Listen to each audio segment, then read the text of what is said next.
কম্পাসের phone receive করে অখিলেশের সব কথা শুনে চমকে গেল বিহান।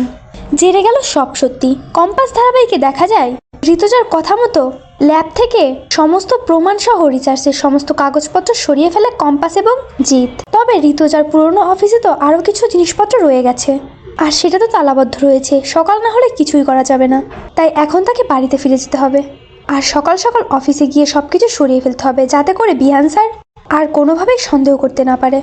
কম্পাস এসব ভেবেই রিসার্চের সমস্ত জিনিসপত্র সরিয়ে বাড়িতে ফিরে যায়। আর সে মনে মনে ভেবেই রাখে সকালে ঘুম থেকে উঠেই তাকে আগে ওই পুরনো অফিসে যেতে হবে। অন্যদিকে বিহানও তাকে থাকে কম্পাস কোথায় যাচ্ছে, কি করছে সবটা দেখার জন্য। কম্পাসকে খুব ভালোভাবে ফলো করতে থাকে বিহান। কম্পাস যখনই বেরিয়ে পড়ে কম্পাসের পিছু পিছু বিহানও বেরিয়ে পড়ে। কম্পাস চলে যায় সেই পুরনো অফিসে আর মনে মনে ভাবে বিহান হয়তো এখনও ঘুমোচ্ছে। কম্পাস ওই পুরনো অফিসে গিয়েই সমস্ত জিনিসপত্র জিতকে নিয়েই সরাতে থাকে। ঠিক সেই মুহূর্তে ওই পুরনো অফিসের দরজায় গিয়ে দাঁড়ায় বিহান। দরজাটা খোলা মাত্রই কম্পাস বিহানকে দেখা মাত্রই চমকে ওঠে। তবে বিহান কিছু দেখার আগেই কম্পাস সমস্ত কাগজপত্র সরিয়ে ফেলেছে। কম্পাসের সমস্ত কাজ শেষ হয়ে যায়। বিহান কম্পাসকে বলে কি করছিল কম্পাস এই রুমে, আর তার সঙ্গে জিতি বা কি করছে, কি করতে চাইছে তারা দুজন মিলে। নোংরামি করতে চাইছে নাকি দুজনে? এই কলেজে এসব চলবে না, দুজনকেই কিন্তু এই কলেজ থেকে বের করে দেওয়া হবে। চিৎকার করে এই কথাগুলো বলতে থাকে বিহান। অন্যদিকে অখিলেশ কম্পাসের মালয়েশিয়া যাওয়া নিয়েই পড়ে থাকে। অখিলেশ ভাবতে থাকে না আমাকে কোনোভাবেই কম্পাসকে মালয়েশিয়া যেতে দেওয়া যাবে না, আটকাতেই হবে কম্পাসকে ফোন করে অখিলেশ। তবে কম্পাসের সামনে যেহেতু বিহান থাকে তাই বারবার কম্পাস ফোনটা কেটে দিতে থাকে। এতবার ফোনটা কেটে দিচ্ছে দেখে বিহান খুব ক্ষেপে যায় আর কম্পাসকে বলে ওঠে কে ফোন করছে, দেখি কে ফোন করছে।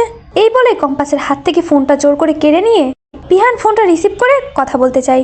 তবে বিহান কিছু বলার আগেই ফোনের ওই পাশ থেকে অখিলেশ বলতে থাকে কম্পাস বাড়াবাড়ি করো না, ভুলে যেও না তোমার বাবা কিন্তু আমার হাতে বন্দি।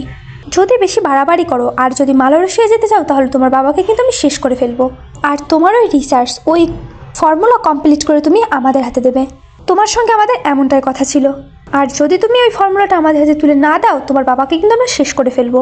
তোমার বাবাকে তুমি কোনোদিনই খুঁজে পাবে না। ওই সিনজয় চ্যাটার্জির সঙ্গে তুমি দেখা করতে মালয়েশিয়া যাবে না, আর এটাই আমাদের শেষ কথা।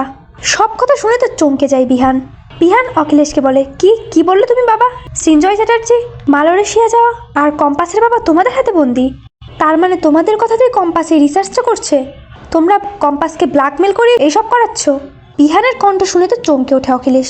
ভাবতে থাকে এ কি, বিহান কোথা থেকে এলো? তার মানে বিহান আমার সমস্ত কথা শুনে ফেলেছে। তখনই কম্পাস ভাবতে থাকে তার মানে বিহান স্যার সবটাই জেনে গেল। আমার আর কষ্ট করে কিছুই করতে হলো না, যা করার অখিলেশ স্যার নিজেই করে দিল। নিজের পায়ে নিজেই কুড়ুল মারলেন।